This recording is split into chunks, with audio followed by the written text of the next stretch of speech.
So what are the stone circles in southern Africa all about? We've explored cymatics and the manifestation of sand on a metal plate, or sound that creates physical form when you put sand on a metal plate. And I think by now, if you've looked at the stone circles from the aerial photographs, you realize that that's exactly what we're dealing with. Every stone circle is just a physical manifestation of the sound frequencies that emanate out of Mother Earth at that particular point. So this is why every stone circle is completely unique, because the sound frequencies are changed and morphed as they move through the earth, and as they surface on that particular place of the earth, they create a very specific frequency and a very specific cymatic pattern based on that frequency. And this is what the ancients captured, what the Anunnaki captured. They identified the cymatic pattern of the sound, and they stacked the stones according to the cymatic pattern, amplifying the sound coming out of the earth and turning them into electromagnetic fields and a form of energy that they then used for everything they did in this part of the world, and possibly right around the world. And this gives us a giant energy grid that is still active today. Because remember, all these stone circles in southern Africa are all connected by those channels or wires that all connect them together. So we're looking at a giant energy grid that creates an unimaginable amount of energy. We simply cannot imagine the amount of energy that was and still is created by these stone circles of southern Africa. And some of these stone circles are built in the shape of magnetrons. And we've already spoken about magnetrons and the fact that magnetrons are also driven by sound and resonance that create this very high energy output. Now, if a small magnetron can create a laser beam that can cut metal in a split second, you can just imagine how much energy is created or would be created by a giant magnetron about 20 meters or 60 feet in diameter, made out of quartz and silica and crystalline substance, stone. This is why the ancients used stone. They didn't have to use advanced technology, or what we perceive as advanced technology, because they didn't have to sell it to anybody. They didn't have money. They didn't use money. They did things for whatever they needed to do to achieve their goals. And this is what we're going to talk about in much more detail in future episodes. So, if one small magnetron can create a laser beam that can cut metal in a split second, how much energy would a giant magnetron create? Well, I had two answers from two magnetron scientists, and they both gave me the same answer. One of these would create more energy than all the power plants on Earth today. This is staggering. Why is it staggering? Because we don't just have one of these ancient magnetron sites. We have thousands of them. And then we have 10 million of these stone structures that support these magnetron sites. This is truly something that we need to take some time to digest. But the most exciting thing about this is that these stone circles are still alive. And we know this because we measured them. We measured the sound frequencies, the electromagnetic fields that are created by these sound frequencies coming out the stone walls. We measured the heat signatures that are created that come out of the ground, which is the average temperature about 300 meters below the ground. Now, the heat signatures is a very interesting and peculiar thing here. It's not the surface temperature on the surface of the ground. It's the average temperature about 300 meters below the surface of the ground.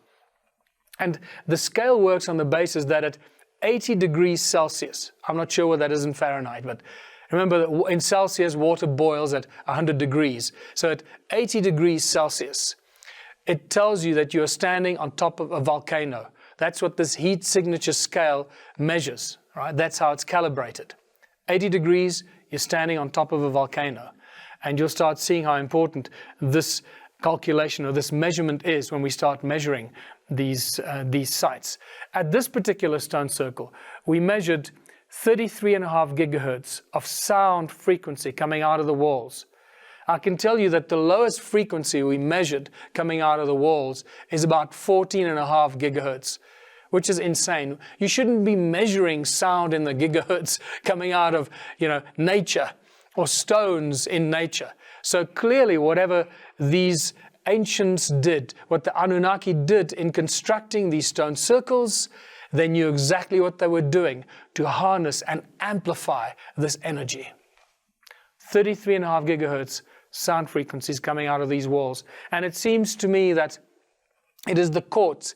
It's the vibration of the quartz in the crystalline structure of the rocks that make up the walls that actually emits the sound frequency that is picked up by the instruments that we use to detect this. The other thing we measured is the heat signature coming out of the stone circle. Outside of the stone circle, the heat signature, the average temperature, 300 meters deep, is about 5.5 degrees Celsius. The moment we swing the measuring device into the stone circle, it shoots up to 58 degrees Celsius. This is spectacular. It doesn't make any sense. We measured electromagnetic fields that are being created as a result of the sound and this seemingly swirling sound, this movement of sound through the stone walls that creates an electromagnetic field. And it is this electromagnetic field that seems to run horizontally in most of the stone circles, and this is what prevents you from getting satellite reception, and you lose GPS reception, and your GPS stops to work. Now we can explain why we pick up these weird GPS anomalies when you walk into the stone circles, and specifically into Adam's calendar, where it's even more pronounced. When we get to Adam's calendar, or as we now know, Enki's calendar, everything we think we know about science and measuring of sound and frequencies flies out the window. Because as you approach it and you measure the sound frequencies, there's nothing there, just ambient noise. And the moment you step through that imaginary circle, because there's not even a wall at Adam's calendar. At the stone circles, you can still understand where the sound is coming from. It's coming from out of the walls. Yet at Adam's calendar, there are no walls, but the same thing happens. As we approach, nothing, and the moment you step into the imaginary circle, the sound frequencies go beyond 375 gigahertz. This is insane. I don't think anything in the history of this planet has ever been measured at 375 gigahertz that I know of. Unless you're working in the secret military and the secret space program, you're probably working at those kind of frequencies, but certainly not in nature and certainly not in man-made structures. The heat signatures are spectacular. Again, outside the Adam's calendar, the heat signature is about 9 degrees approaching it. The moment you step right into the imaginary circle, it shoots up to 77 degrees. That means you're 3 degrees short of being on top of a volcano. The moment you step between the two central calendar stones, it shoots up beyond 80 degrees. Now the reading is telling you you're standing on top of an active volcano. But we know we're not on top of a volcano. So clearly the site is doing something that's generating this incredible heat signature, suggesting something that we don't quite yet understand. Something strange is happening here. And this all gets exposed when we start measuring the electromagnetic fields. Because when you enter Adam's calendar, the electromagnetic field created by the swirling sound in the very high gigahertz creates an very powerful electromagnetic field running horizontally, again, blocking satellite and making you lose your GPS signal until you go between the two calendar stones in the middle. And there the electromagnetic field runs vertically out of the ground into the sky. This doesn't make any sense. This is just a complete confusion. We have crossing electromagnetic fields that shouldn't happen in nature. So what have we got here? We have clear evidence of an intelligently constructed site. And I believe we have something like this, an active vortex, an active portal constructed by those who understand the laws of nature, understand how to use sound and frequencies to create this kind of energetic site. Now, what was this site used for?